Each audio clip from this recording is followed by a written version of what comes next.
Hi. අද මං ගෙනාවේ අප්පච්චිගේ බර්ත්ඩේ සෙලිබ්‍රේෂන් එක. පොඩියට සැමරුවත් මං හරිම ආසයි පොඩි දේ වුණත් සමරන්න.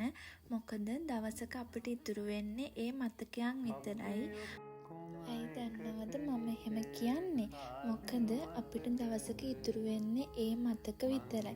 දවසක අපි තනි වුණාම ෆෝන් එක අරන් බලද්දි වුණත් අපිට ඒ මතක දිහා බලලා කොච්චර සතුටු වෙන්න පුළුවන්ද?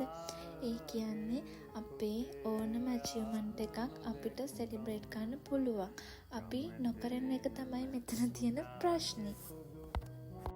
උදෙන්ම අපි කළේ අපේ ගමේ තියෙන වැඩිහිටි නිවාසෙකට දානයක් දුන්න එක. අප්පච්චි එයාලත් එක්ක කතා කරලා උදේ දාන වේල බාරගෙන තිබුණා. එතන ඉන්නේ ආච්චිලා සීලා විතරයි. ඔයාලට වුණත් එතනට දානයක් දෙන්න අමාරු වෙන්නේ නැහැ. ඔයාලට එහෙම දෙන්න ඕන නම් මට මැසේජ් එකක් දාන්න. මං ඒගොල්ලන්ගේ කන්ටැක්ට් නම්බර් එකක් දෙන්නම්. ළමා නිවාසයකට වැඩිහිටි නිවාසයකට වගේ දානයක් දෙන එක ඇත්තටම ගොඩක් පිං. කේක් එකක් ගේනකම් අප්පච්චි දන්නේ නැහැ අපි ලන්ච් එකට යනවා කියලා තමයි එළියට ගියේ. ගිහිල්ලා මේ වගේ කේක් එකක් ගෙනල්ලා දෙද්දි ඇත්තටම එයාට සතුටු හිතෙන්න ඇති. මොකද අප්පච්චිලා මූණෙන් පෙන්නන්නේ නැහැනේ ආදරේ.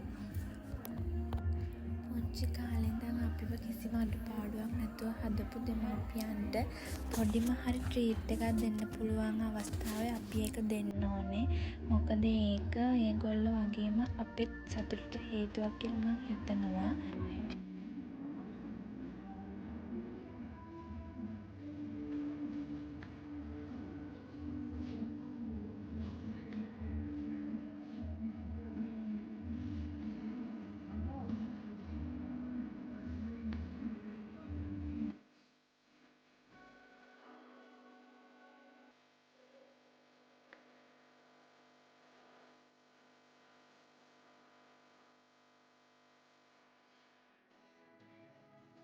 මම ආයෙත් කියනවා ඔයාගේ පොඩි දෙයක් වුණත් ඔයා සෙලිබ්‍රේට් කරන්න. මොකද අවසානයේදී අපිට ඉතුරු වෙන්නේ එච්චරයි.